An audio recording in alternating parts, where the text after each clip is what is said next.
report sa gabos.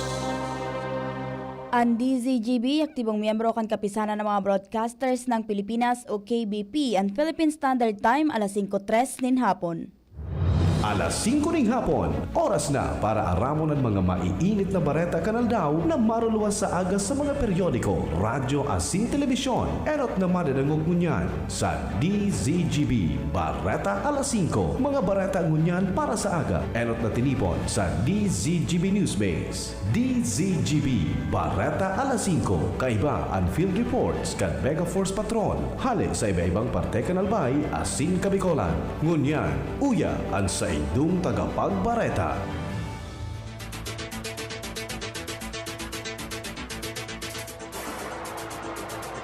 Maray na hapon sa mga paraan tabay sa pangarang kan News Base Mega Force Patrol asin kan pirminindong nakakaibahan na si Sir Pio Fernandez. Ako po si Nicole Anne Gloriane ang sa idong tagapagbareta sa pangwebes na edisyon kan Bareta alas 5.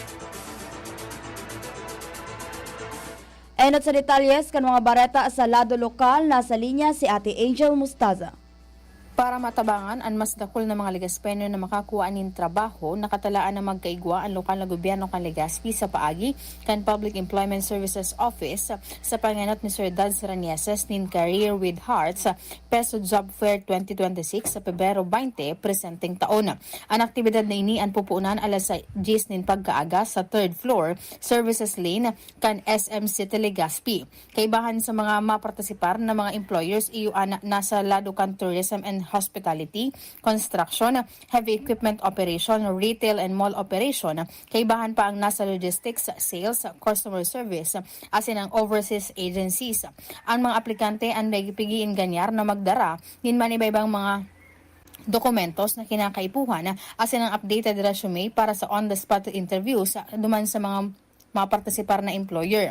Kaipuhan man o kaibangan man sa mga mapartisipar na mga ahensya kan gobyerno, ang SSS o ang Social Security System, Pag-ibig, asin PhilHealth, kung saan matauman sindanin mga informasyon manungod sa inyong mga respektibong programa asin serbisyo. Mga dadag na bareta, Angel Mustaza, DZGB News. Salamat Ate Angel Mustaza. Dagdagan taan bulos kan detalyas kan mga bareta sa lado nasyonal da mapadaog ang ombudsman sa ipigkukonsidera ninda na dilatory tactics kan dating kongresista na si Saldico na iyo ang pigsasabi na naguulang para maging bagulbol ang investigasyon laban sa pigahampang na kaso sa maanomalyang flood control projects. Kasunod din kan paglatag ni Conin petisyon sa Korte Suprema para maghagad din temporary restraining order as in writ of preliminary injunction laban sa resolusyon kan Ombudsman kan Nobyembre 14, 2025 na nagmamando kan sa iyang indictment. Pigberipikar na ka National Bureau of Investigation o NBI ang impormasyong nasa Sweden si dating Ako Bicol Party List Representative Saldico. Sigon sa NBI, kasabay sa mga pinagkukonsiderar ang Sweden, kasunod kan mga ginikanan kan mga public document na isinumitir kan abogado ni Ko. May kinaaraman sa petisyong ipiglatag o laban kay Ombudsman Jesus Crispin Rimulya kan Enero 25 ngunya na taon. Sinabi ni NBI spokesperson Palmer Malyari na padagos ang pakikipagkoordinar kan ahensya sa saindang mga foreign counterpart para makumpirmar kung nagpasiring o nasa nasyon ang dating kongresista. Base sa petisyon, mahihiling ang personal na pirma ni Ko na ginibos sa nasyon ang Naka, Stockholm, Sweden. Matatandaan, sinabi naman ni Interior Secretary John Vic Rimulya na nasa Lisbon, Portugal ang dating kongresista na nahampang sa mga kaso may kinaaraman sa anomalya sa mga flood control projects.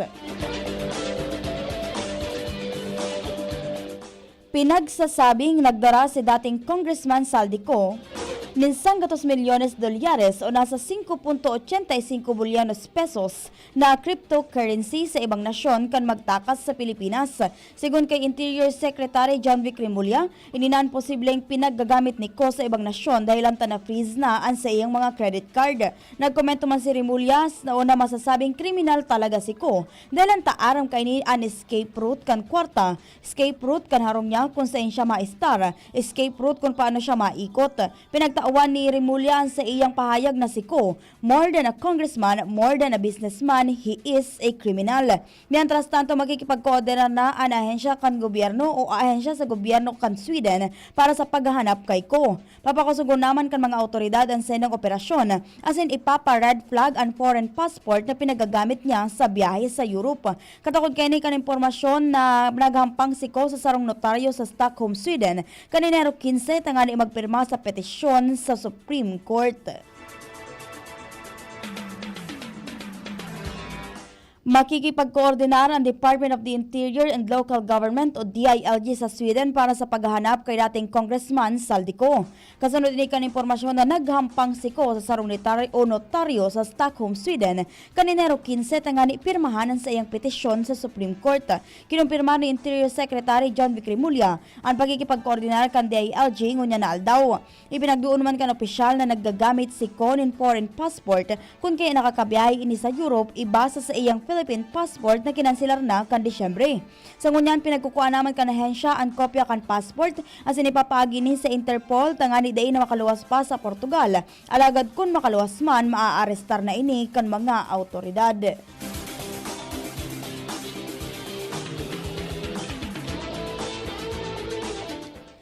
Pinakusog kan Supreme Court ang nainot na nindang desisyon na unconstitutional ang articles of impeachment laban kay Vice President Sara Duterte. Inihan katakod kan motion for reconsideration na isinaangat kan Kamara de Representantes sa desisyon kan SC kan Hulyo 2025 na nagsasabing nagbalgar sa 1-year bar rule and articles of impeachment sa irarom kan konstitusyon. Magigirumduman na kan Disyembre 2024 isinaangat ang tulong impeachment complaint laban kay Duterte katawad kan salang paggamit kan confidential funds. Ang ikaapat na impeachment complaint ang pinag-endorso kan Kamara sa Senado bilang articles of impeachment.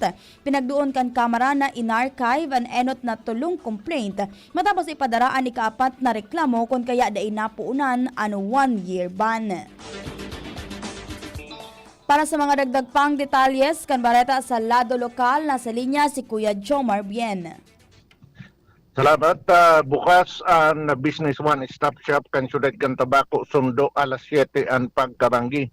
Ini ang piglinaw ni Sarah Joers ang pamayokan business permit o business permit and licensing division kan Syudad kan Tabako.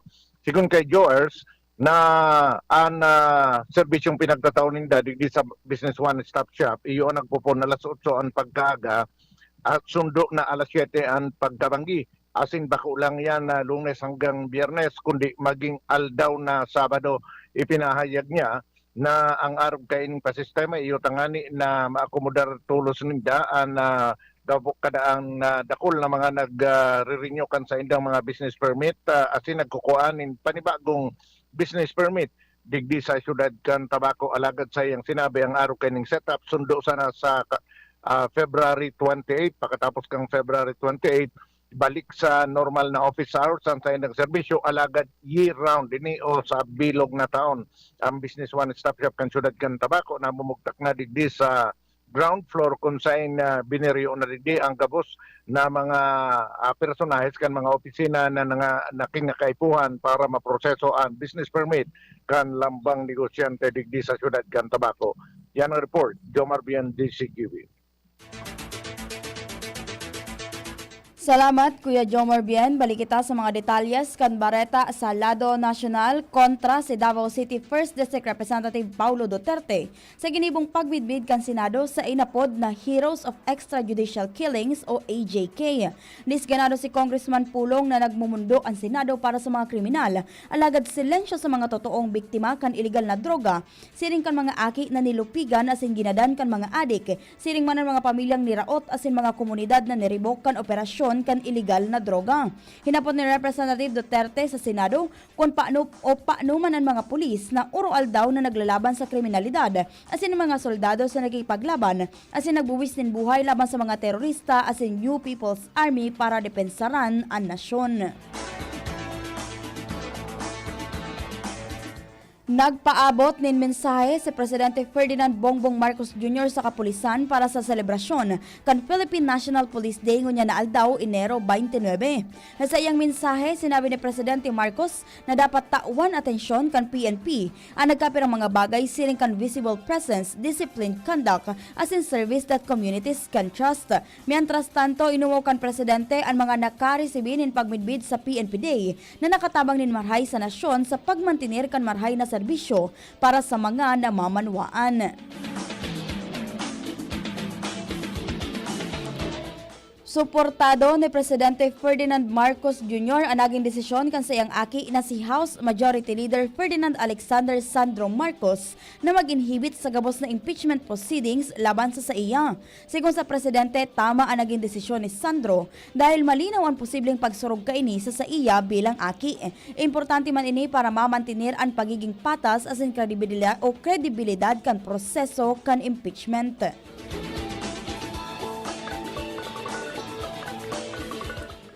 Bukas ang bagong liderato kan Catholic Bishops Conference of the Philippines na makipagdayalogo sa Malacanang. Sa pulong balitaan, kasabay kan ika-131 Plenary Assembly kan mga obispo, tinawan doon ni CBCP President asin Lipa Archbishop Gilbert Garcera na importante ang pakikipagdayalogo na may kababang loob o kababaang loob para maaraman ang mas marhay na diretsos kan mga Pilipino.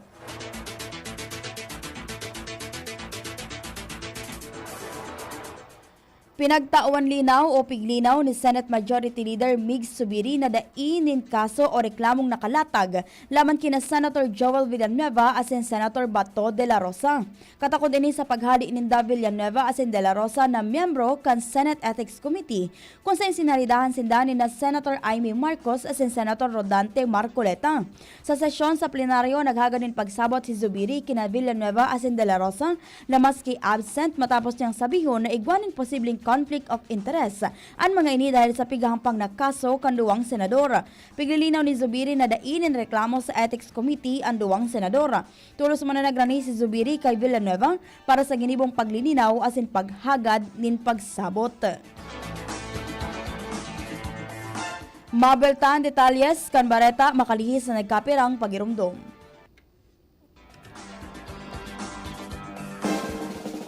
May iba't ibang karamdaman ka ba gaya ng high blood pressure, diabetes, sakit sa puso, sa kidney, sa atay, may myoma, na stroke, may gallstones, cancer at marami pang iba? Ang Amazing 4 ng Miracle Health Corporation ang subukan mo. Makakatulong dahil mula ito sa epektibong Amazing Trio at mas lalo pang pinalakas dahil sa Mega 1 na mayroong 21 sangkap. Subok ng nagpapalakas ng immune system at marami na ang mga natulungan na mayroong iba't ibang karamdaman. Huwag nang patagalin pa. Alina't magpakonsulta. Maaaring pumunta kay Doc Joey Bitito sa Barangay 18, Cabangan West, Legazpi City, kaharap lang ng Bangko Sentral ng Pilipinas. O tumawag sa 0998-975-8121 or 0917-853-8933 para sa free consultation sa natural medicine. Mapapanood din ang serbisyong natural, kalusugan at bayanihan sa YouTube channel at sa Facebook page na Doc Joey Bitito.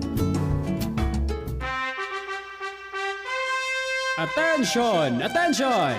Mga paraantabay, may marhay na Bareta! Ang DZGB nasa cellphone na!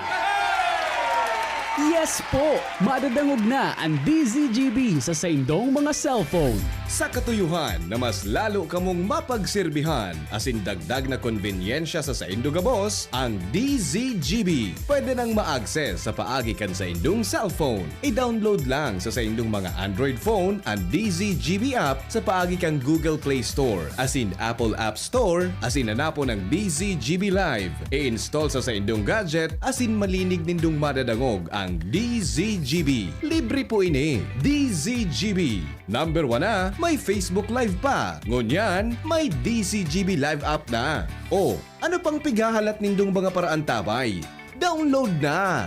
Realize true comfort and relaxation at Dorotea Resort and Spa, a perfect venue for family outings, couple retreats, and various functions such as weddings, birthday parties, corporate seminars, and conferences. Dorotea Resort and Spa. We have backpackers rooms, standard rooms, deluxe, suite, and a penthouse. Also, relax and rejuvenate with our spa's invigorating treatments, services, and facilities. Dorotea Resort and Spa, Kahugutan, Bakakay, Albay. For reservation, contact us at 0917-777-5734. Find us on Facebook, Dorotea Resort and Spa. Relax, rejuvenate, and enjoy. Only here at Dorotea Resort and Spa.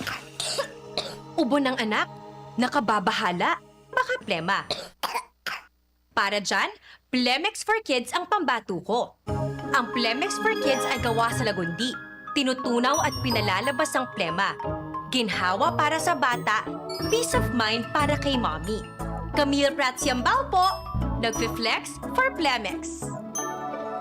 Pambatang lagundi, Plemex! Vitex Segundo L is the generic name of Plemex for kids. If symptoms persist, consult your doctor. Mamis, agapan agad ang ubo at plemang nakabara. Pambatang lagundi, Plemex!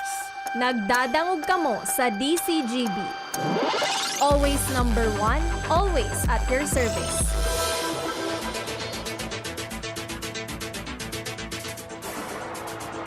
Balik kita sa mga detalyes kan Bareta sa Lado National and Senate Committee on Ethics and Privileges sana ang pwedeng magpuon kan magkakanigong padusa laban kay Senator Ronald Bato de la Rosa kay banan posibleng pagpapatalasik dahil sa haloy kining absence sigon kay Senate President Pro Tempore Panfilo Ping Lacson. Sinabi ni Lacson kung daing reklamo na isinaangat sa Ethics Committee asin dayon ang rekomendasyon ang komite na ihahampang sa plenaryo para pagtibayon daing basihan ang Senado na magsaangat nin anuman na penalidad kay De La Rosa. Dagdag pa niya na naghahalat ang Ethics Committee na pinamamayuhan ni Senator J.V. Ejercito nin formal na reklamo tangali makapaghiro asin pinaglalauman na magkakaigwa inin organized meeting sa masunod na semana. Sinabi pa ni Lacson ni pinaabot ni dating Senator Antonio Trillanos IV na pwede ning magsaangat nin reklamo sa Mayo, anom na bulan poon ka nagpundo si De La Rosa sa pag-atendir sa mga sesyon. Kanhapoton man si Lacson kung pwedeng maging basihan kan pagpapatalisik sa Senado ang haloy ng pag-absent ni De La Rosa. Sinabi kay ni una na kasalalay na ini sa interpretasyon kan Ethics Committee.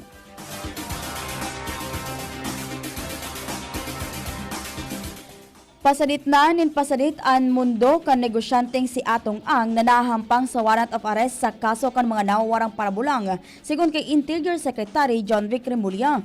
Sigon kay Remulla may ipinadara ng liaison officer sa Cambodia para makipagkoordinar sa mga autoridad asin makuha si Ang. Maabot naman sa 18 lugar ang pinagahanap o pinaghahanapan kan mga autoridad sa nasyon. Posibleng makatabang man ang chairmanship kan Pilipinas sa ASEAN Summit ngunya na taon sa pakikipagkoordinar sa mga nasyon. Enot nang sinabi ni Remulla na pinagtutubudan na nasa Cambodia o Thailand si Ang basado sa pahayag ni Dondon Patidongan alagad ay pa ini nakukuha sagkod sa ngunyan.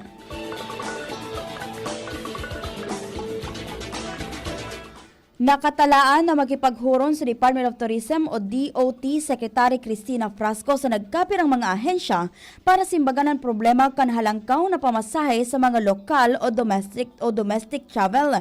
Sigon sa opisyal, kahurunon niya ang Department of Transportation para maaraman ang magiging remedyo digdi.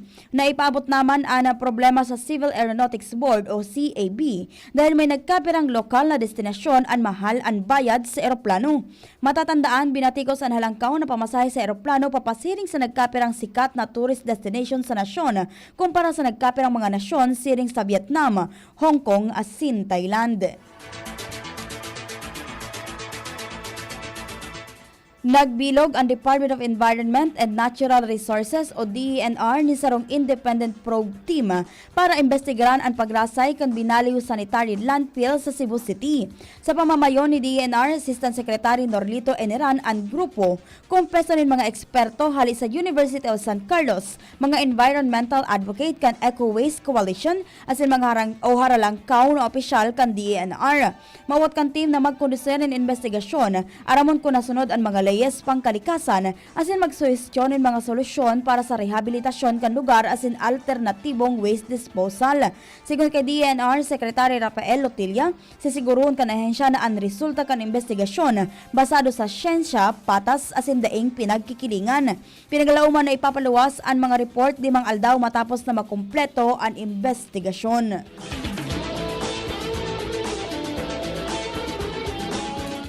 Padagos na nakaka-eksperyensya din serye kan mga linog an kadagatan na sakop kan Sultan Kudarat. Magpun Enero 19 sa kudgunya na aldaw Enero 29, 2026. Sigon sa report kan FIVOX, iminabot na sa 2,264 ana ay rehistro linog, kung sa 677 an na plot, asin 84 an namatean kan mga residente. Ang kusog kan mga paglinog na sa pag-ultanan kan magnitude 1.3 sa kudug 5 o 5.9 na nagkausan ng pagkahadit sa mga komunidad sa palibot. Ipinaliwanag kan FIVOX na ang serye kan linog may kinaraman sa paghiro sa Cotabato Trench sa rong aktibong fault system sa Mindanao. Sa ultimong detalyes kan Bareta sa lado nasyonal, ipagpahiro na kan Philippine National Police ang pwersa kan pulisya para tumabang sa militar sa pinagigibong manhunt laban sa mga nagsakyadan o sa duwang soldado sa tipo-tipo Basilan. Sigon kay PNP Chief General Jose Melencio Nartates Jr., sinugo naman ang Police Regional Office Bangsamoro Autonomous Region o PRO BAR para magkaigwanin mga kinakaipuhan na lakdang sa seguridad para pugulan ang mga insidente nin pambabadil asin mamantinir ang katrangkiluhan asin kaayusan sa lugar.